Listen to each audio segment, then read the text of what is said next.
कोल्हापूरच्या अंबाबाई मंदिरातील आकर्षणाचा केंद्रबिंदू असलेला गरुड मंडप पुन्हा उभारण्यात येतोय। 150 वर्षांपासून असलेला जुना मंडप काही महिन्यांपूर्वी उतरवण्यात आला होता। आता नव्या मंडपाचं काम सुरू आहे आणि त्यासोबतच नगारखान्याच्या दुरुस्तीचंही काम हाती घेण्यात आलंय।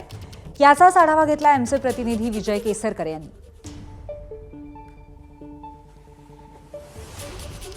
करवीर निवासिनी महालक्ष्मी मंदिराचा आकर्षणाचा केंद्रबिंदू असलेला गरुड मंडप हे काही महिन्यांपूर्वी उतरवण्यात आला। जवळपास 150 वर्षांहून अधिक वर्ष तो या ठिकाणी आपली सेवा बजावत होता। मात्र आता हा गरुड मंडप खाली उतरवल्यानंतर त्याच्या पुनर्बांधणीचं काम आहे ते सुरू झालेलं आहे आणि ही खास जे लाकूड आहे सागवानचं लाकूड जे कर्नाटकातून या ठिकाणी मागवण्यात आलेलं आहे।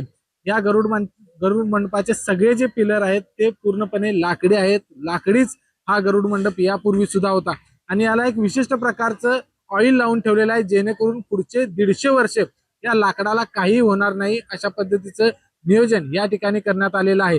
नुकतंच हे जे खांब आहेत मंडपाचे ते उभारायला सुरुवात केलेली आहे।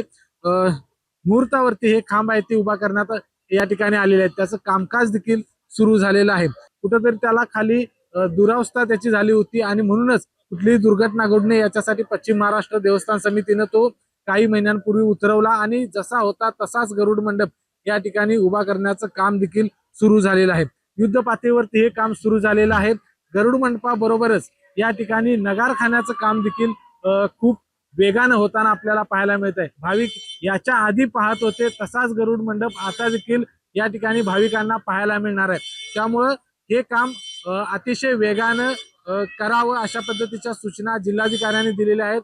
पावसाळ्यापूर्वी हे काम होतं का हे पाहणं खूप महत्त्वाचं असणार आहे। विजय केसरकर, एबीपी माझा, कोल्हापूर। एबीपी माझा, उघडा डोळे बघा नीट।